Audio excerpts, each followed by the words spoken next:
juga sertifikat, teman-teman tinggal cetak sertifikat, itu download. Nah, sertifikatnya dalam bentuk seperti ini.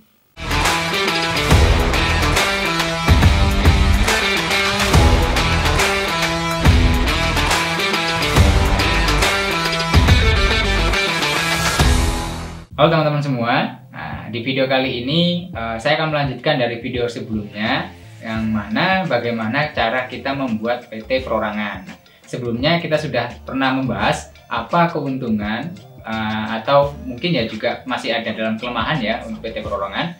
Nah, tapi sekarang bagaimana kita membuat PT perorangan. Nah, saat ini saya akan mendaftarkan PT perorangan yang akan mungkin ya dari usaha saya yang belum ada PT-nya ya, kita akan coba untuk membuat PT perorangan. Nah, sini ada laptop, jadi karena kita aksesnya harus memang melalui online, nah jadi kita akan mengikuti alurnya dari awal sampai akhir. Nah, tips saya yang pertama adalah teman-teman kalau ingin membuat PT perorangan, pertama adalah siapkan dulu kira-kira nama PT-nya apa, gitu ya.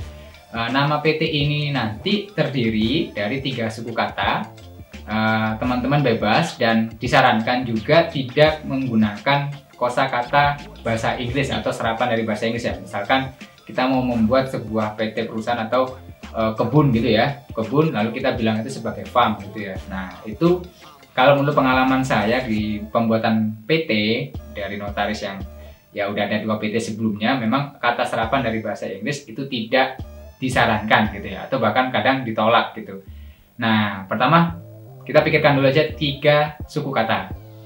Saya akan membuat PT saya untuk kebun saya yang ada di desa, gitu ya. Jadi saya ingin membuat PT bernama Beta Pangan Nusantara. Nah, ada 3 suku kata itu. Lalu, apakah PT itu sudah terdaftar atau tidak? Kita bisa mengecek itu langsung ke halaman ahu.go.id.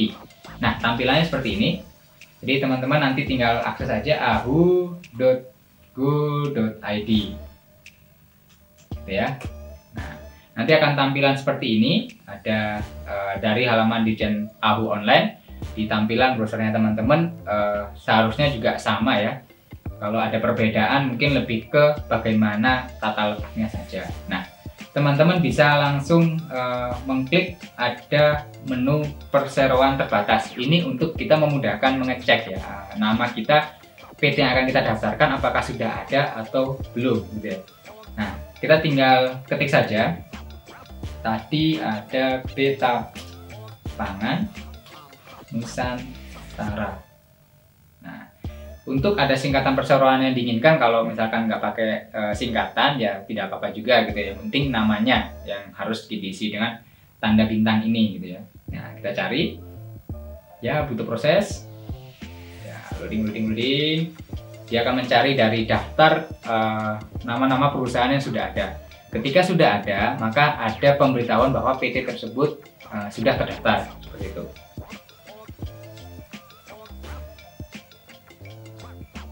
Oke, hasilnya sudah keluar. Ada pemberitahuan bahwa nama perseroan Beta Pangan Nusantara masih tersedia. Nah, berarti kita bisa menggunakan nih. Atau kalau misalkan ada yang sedang ingin mendaftar juga, ada statusnya di sini, ada yang sudah digunakan, ada yang sudah terdaftar tapi belum digunakan. Jadi masih dalam proses mereka mendaftarkan nama PT-nya. Oke, berarti dengan nama yang sudah ada, kita sudah aman. Nah, teman-teman, untuk membuat PT perorangan ini tadi, kita tinggal akses melalui online, jadi tidak perlu datang ke kantor Kemenkumham lagi, gitu ya. Jadi semua bisa diakses lewat online. Tinggal teman-teman balik lagi aja ke ahu.go.id-nya, halaman utamanya. Di bagian bawah sendiri ada perseroan perorangan. Nah, teman-teman bisa langsung daftar sana dengan klik. Nah, tapi teman-teman akan diminta untuk login terlebih dahulu. Jadi teman-teman diminta untuk membuat akunnya. Nah, kalau belum bisa, maka teman-teman tinggal klik daftar, gitu ya. Nah, teman-teman tinggal mengisi data berdasarkan yang diminta, ada nomor NIK, ada NPWP dan lain-lainnya. Coba kita akan isi. Nah, ini sudah saya siapkan. Oke, setelah data-data tadi udah diisi berdasarkan ada nomor NIK-nya, lalu NPWP, nama juga jangan sampai keliru. Nah, lalu untuk email ini, pastikan emailnya ini benar, karena nanti ketika kita lupa untuk login dan lain-lain, nanti verifikasi akun ada di email ini. Jadi dipastikan harus email yang sudah aktif gitu ya, dan sering digunakan kalau bisa, karena nanti ketika ada pengiriman berkas dan lain-lainnya, email ini akan digunakan sebagai tempat pengiriman berkas. Lalu kita coba daftar. Nah, proses, oke, registrasi berhasil. Nah, di sini tinggal sudah memiliki akun, tapi kita perlu aktivasi. Teman-teman tinggal masuk ke halaman emailnya masing-masing. Di sini saya menggunakan akun dari Gmail gitu ya, jadi saya langsung masuk ke Gmailnya. Saya akan mengecek apakah ada link yang udah masuk ya dari Ahu. Oke. Nah, sudah ada ya. Nah, aktivasi akun. Nah, kepada yang terhormat Saudara Darmija Pandi. Nah, ini datanya sudah benar, tinggal kita klik aktivasi akun. Kalau kita belum mengklik aktivasi akun, kita tidak bisa masuk walaupun teman-teman sudah terdaftar tadi dari pemberitahuan dari Ahu ya, bahwa email ini sudah terdaftar nih gitu. Nah, nanti belum bisa masuk karena belum diaktifasi. Oke, sekarang kita diminta untuk masuk ke halaman login. Kita kembali ke halaman login. Nah, kita kembali ke halaman perseorangan tadi ya, PT Perorangan. Kita masukkan NIK-nya kita. NIK-nya tadi ada datanya, kita ambil datanya. Oke, di email tadi teman-teman akan menerima password secara default. Jadi mereka akan mengenerate atau membuat password khusus untuk Anda. Jadi itu dimasukkan ke halaman login tadi gitu ya. Nah, nanti teman-teman bisa mengubah passwordnya sendiri ya. Nah, informasinya lengkap ada di email, jadi jangan sampai salah, tinggal copy lalu paste saja. Oke, lalu masuk. Nah, kita sudah masuk. Nah, buat aman saya simpan. Oke, kita sudah masuk ke dalam dashboard akun teman-teman. Nah, sekarang untuk membuat PT Perorangan kita pilih menu pendirian. Nah, di sini kita akan diminta untuk memasukkan nomor voucher gitu ya. Jadi teman-teman untuk membuat PT Perorangan ini tadi itu perlu untuk membayar penerimaan negara bukan pajak, PPPN ya. Nah, singkatannya saya kurang tahu. Yang jelas kita harus membuat kode voucher dahulu. Jadi kalau misalkan belum punya kode voucher, bisa teman-teman klik di sini yang warna biru ini ya. Lalu klik saja di sini, maka akan langsung muncul halaman yang berisi di mana teman-teman bisa memesan kode voucher gitu ya. Jadi ini ada badan hukum, langsung terisi. Nah, teman-teman tinggal mengisi data di bawahnya, dan kalau bisa teman-teman datanya harus sesuai ya. Jadi nama pemohon semuanya harus sama dengan data awal. Oke, saya akan isi emailnya juga.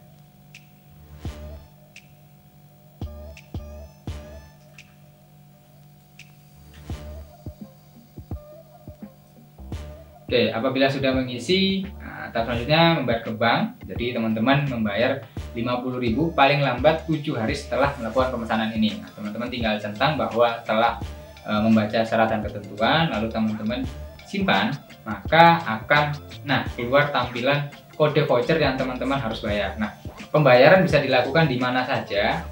Nah, ini bisa teman-teman download kalau misalkan teman-teman nanti lupa ya, misalkan gitu ya. Lalu pembayarannya di mana? Itu bisa datang ke bank atau ke manapun gitu ya. Tapi kalau teman-teman males juga untuk datang ke bank gitu ya, nah kita bisa membayarnya melalui Tokopedia. Ini bukan promosi Tokopedia, tapi memang karena Tokopedia sudah ada layanan pembayaran penerimaan bukan pajak ini tadi gitu ya. Masuk ke halaman Tokopedia masing-masing.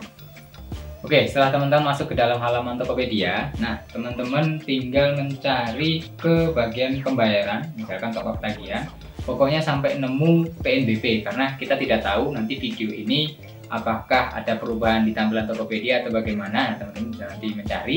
Yang jelas kita akan membayar PNBP. Jadi kita cari bayar di sini, ada pajak, retribusi, penerimaan negara. Nah, sini ada ya layanan pemerintah. Teman-teman masuk ke penerimaan negara. Nah, situ teman-teman silahkan pilih untuk apa pembayarannya. Jadi sini ada PNBP, penerimaan negara bukan pajak. Nah, lalu masukkan kode billing ya. Kode billingnya ada di tampilan teman-teman tadi nih ya, kode voucher ini. Nah, teman-teman tinggal copy, masukkan ke dalam kode billing. Tes. Nah, oke, lalu kita bayar. Nah, sini udah langsung keluar namanya.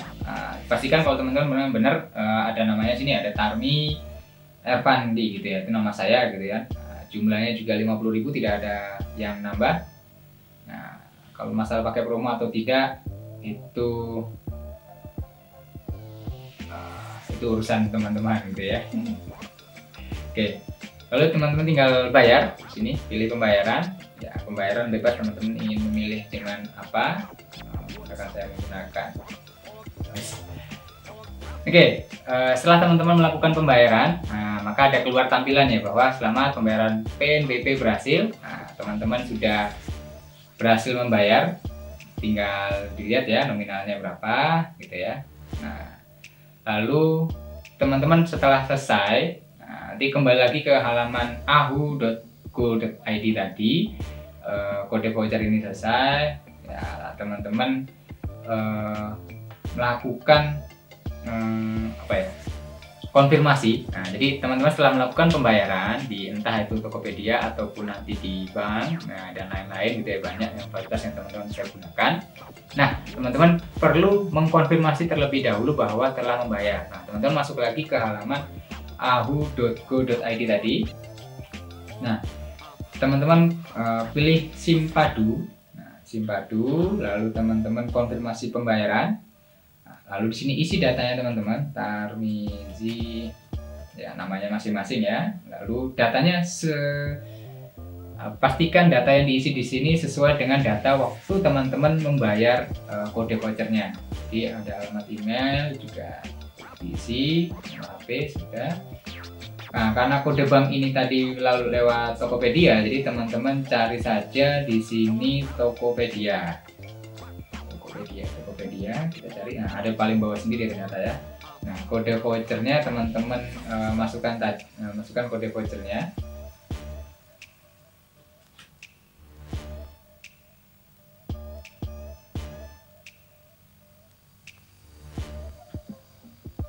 Oke, teman-teman masukkan data kode voucher tadi yang sebelumnya ada di halaman PDF yang diberikan. Nah, teman-teman coba untuk konfirmasi. Oke, apakah berhasil? Ya, permohonan berhasil. Nah, saya sudah berhasil, maka akan keluar kode vouchernya ya. Nanti ada nomor NTPN. Nah, nanti bisa digunakan. Nah, kita akan masuk lagi ke halaman tadi. Oke, teman-teman masuk lagi ke dalam pendirian, lalu teman-teman masukkan nomor vouchernya tadi di sini. Lalu teman-teman daftarkan nama PT-nya tadi ya. Nah, sini ada perintah bahwa masukkan nama perseroan tanpa menuliskan PT. Gitu. Jadi langsung kalau misalkan tadi saya mau bikin Beta Pangan Nusantara, teman-teman tanpa menambahkan PT di depannya. Gitu. Nusantara. Oke, kita coba ya, bisa apa enggak? Nah, kalau teman-teman sudah mendaftar dan sudah diterima ya dengan kode pendaftaran tadi. Nah, sini kita akan mengisi data. Nah, teman-teman akan ditanya nomor perseroan Anda inginkan adalah Beta Pangan Nusantara. Apakah sudah sesuai atau tidak, gitu ya. Nah, harap diperhatikan, nama yang akan Anda gunakan terdapat kemiripan dengan nama-nama berikut. Nah, itu langsung ada listnya di bawah sini, ada banyak. Selama itu tidak sama, itu tidak masalah, gitu ya. Itu pasti bisa diterbitkan. Nah, tapi mereka memberikan saran nih, ini ada yang sama nih kayak gini-gini gitu kan. Nah, apakah yakin mau gitu ya? Kalau tidak ya tinggal kembali, tapi kalau sudah fix dengan nama yang teman-teman mau ya tinggal kita centang bahwa sudah membaca yang di atas, lalu saya sudah yakin, lalu kita proseskan. Saya yakin dan silakan dilanjutkan. Oke, lalu kita ngisi data di sini, email yang digunakan di sini kalau bisa ya email perusahaan gitu ya. Tapi yang pastinya adalah email yang benar-benar aktif dan dipastikan keaktifannya gitu ya, karena nanti data dari ini akan dikirimkan ke sana gitu ya. Jadi misalkan ada lembaran pengesahan dan lain-lain, dan bukan pengesahan, lembaran dari Kemenkumham, lalu dari pajak online dan lain-lain akan dikirimkan ke email itu. Ya, ini alamat korespondensi gitu ya. Jadi saya masukkan aja alamat yang sama karena memang saya belum buat email khusus untuk perusahaan ini. Nah, alamat perseroan ini adalah alamat di mana perusahaan itu berdiri. Nah, saya di sini mendaftarkan alamatnya di Mojokerto. Jadi saya isi alamatnya adalah alamat Mojokerto. Oke, Oke, karena pengisiannya sangat banyak, jadi tadi sempat di skip. Nah, kurang lebih pengisiannya akan seperti ini. Jadi nama PT dan lain-lainnya sudah tidak perlu diisi, email harus diisi. Lalu alamat perseroan ini adalah alamat domisili dari usahanya teman-teman. Jadi misalkan teman-teman nih warga asli Surabaya gitu ya. Seperti saya contohnya misalkan adalah warga asli Surabaya. Saya mempunyai PT perkebunan yang saya buat ini baru ada di Mojokerto. Maka lokasi usaha saya adalah Mojokerto. Di sini saya menggunakan alamat dari kota tersebut gitu ya. Lalu informasinya kode pos jangan sampai lupa, karena untuk pengiriman surat apabila nanti ada dokumen-dokumen yang perlu dikirimkan, maka alamat ini yang digunakan oleh mungkin Menkumham ataupun lembaga lain ya, yang misalkan berhubungan dengan perusahaan teman-teman akan mengirim surat gitu ya. Jadi memang harus datanya diisi dengan sesuai. Lalu untuk modal usahanya teman-teman, karena PT Perorangan ini dibuat untuk memudahkan usaha mikro dan kecil, sehingga jumlah modal yang disertakan maksimal adalah 5 miliar rupiah. Nah, di sini terserah dari teman-teman kira-kira modal dari perusahaan itu berapa. Hanya saja kalau melihat tata cara dari pembangunan PT ya, pembuatan PT ya, dari yang sebelumnya, kalau kita bilang pembuatan PT bersama-sama yang masih dengan notaris dan lain-lainnya, biasanya modal yang disetor atau modal yang ditempatkan adalah 25% dari modal usaha teman-teman. Jadi misalkan kalau teman-teman ngasih 1 miliar, maka teman-teman harus setor dana nantinya sebesar 250 juta gitu ya. Jadi paling sedikit ada 25%. Nah, untuk penyetorannya kemana nanti coba kita akan bahas di video berikutnya gitu ya, tentang bagaimana penyetoran.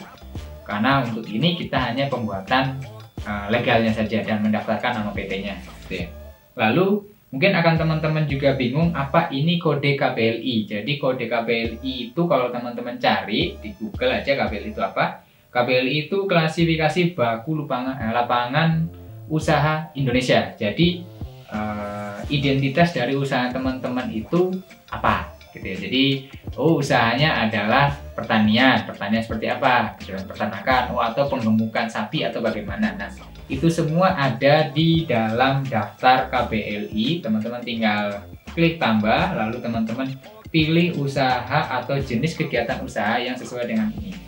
Gunanya apa? Untuk mengidentifikasi PT ini kegiatan usahanya apa. Jadi misalkan teman-teman ada kerjasama dengan perusahaan lain yang mereka memberikan untuk usaha di bidang pakan ternak, misalkan seperti itu ya. Tapi usahanya teman-teman bukanlah usaha yang berjalan di pakan ternak, itu akan terlihat di dalam legalnya teman-teman. Maka perusahaan lain juga masih bisa untuk menyaring apakah perusahaan teman-teman masuk dalam kelompok yang bisa diajak kerjasama oleh perusahaan tersebut gitu.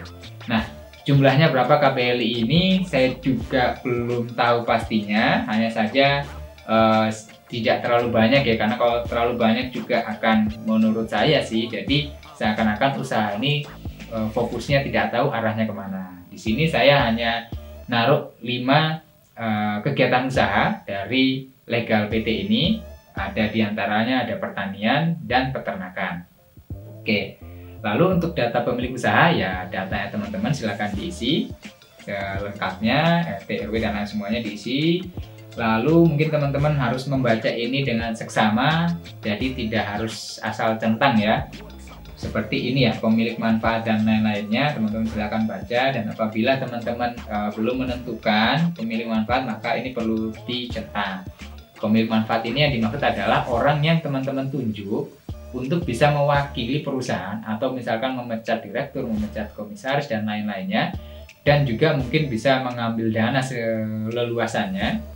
Bisa jadi ini adalah teman-teman sendiri ya gitu ya. Jadi atau teman-teman membuat PT tapi dikelola oleh orang lain juga mungkin bisa. Jadi memberikan daftar nama orang lain. Jadi kalau teman-teman sudah punya menetapkan pemilik manfaat tadi, nah teman-teman tinggal menghapus centang ini, teman-teman masukkan datanya, misalkan namanya siapa, nomor induknya dan lain-lain, pokoknya biodata dirinya, misalkan orang kepercayaan teman-teman. Tapi kalau pemilik manfaat ini adalah teman-teman sendiri dan belum menetapkan, ya mungkin teman-teman tinggal centang saja.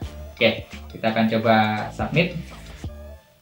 Nah, di sini ada nomor telepon yang belum saya isi, jadi saya harus mengisi nomor telepon. Nah, mereka akan ngecek otomatis ya dari sistem. Jadi kalau belum diisi, teman-teman silakan isi. Oke, sudah saya isi. Kita akan coba untuk submit.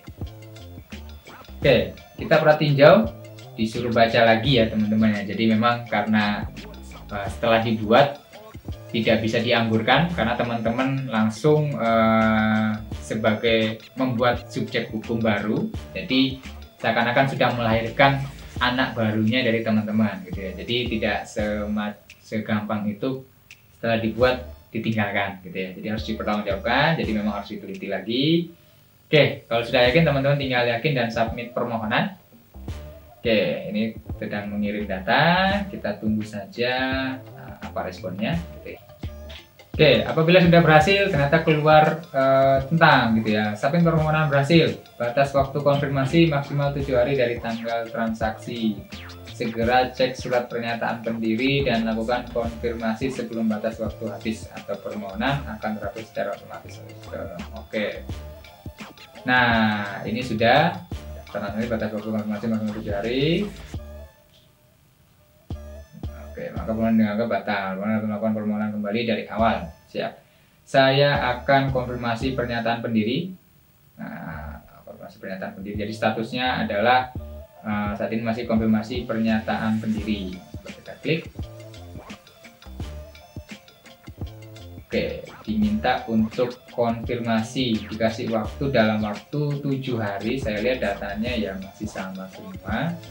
Review pernyataan pendidikan. Nah, ini teman-teman nanti kalau misalkan sudah jadi, maka reviewnya seperti ini. Modal usahanya berapa juga keluar gitu ya. Ini saya blur semua ya. Oke, kalau sudah yakin gitu ya, tidak ada yang diubah lagi karena teman-teman masih bisa ada kesempatan mengubah data. Misalkan teman-teman ada bidang usaha yang ternyata mau ditambahkan gitu ya, atau ada data yang perlu diubah. Bisa teman-teman coba, tapi kayaknya menurut saya udah yakin, jadi saya konfirmasi. Oke, masih tanya lagi, jadi saking itunya ya, saking berbahaya kalau misalkan ada yang salah. Oke, menyatakan surat pernyataan dan data telah sesuai. Oke, saya yakin. Oke, ya Bismillah gitu ya. Ini telah melahirkan sebuah PT baru. Nah, sudah diregistrasi juga. Oke, ini sudah jadi. Nah, teman-teman tinggal unduh pernyataan pendirian.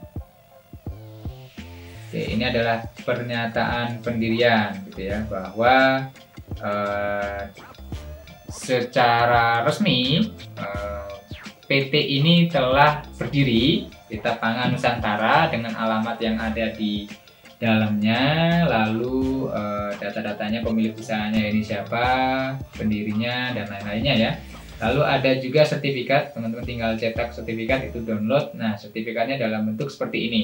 Jadi telah diakui oleh Menkumham bahwa PT ini telah terdaftar. Nah, sangat mudah sekali. Kenapa kok bisa kayak gitu ya? Jadi kenapa kok nggak pakai notaris dan lain-lain? Karena memang direkturnya adalah teman-teman sendiri, pemilik usahanya juga teman-teman sendiri, dan ya direktur utama, pemilik modal, semuanya adalah teman-teman sendiri. Jadi tidak perlu bantuan dari notaris untuk membantu teman-teman menyelesaikan sebuah permasalahan. Jadi kalau teman-teman membuat PT itu kan harus ada akta notaris dan lain-lainnya. Kenapa harus kayak gitu? Karena di dalam akta notaris itu sebenarnya ada ADART ya, atau anggaran dasar, atau hukum-hukum yang dibantu oleh notaris nih. Jadi kalau misalkan ada perbedaan pendapat atau ada pemilihan direktur, harus minimal berapa quorum, semua itu pasal-pasalnya ada pada akta notaris gitu ya. Lalu berapa persentase saham, semuanya terbilang di situ semua, untuk menjaga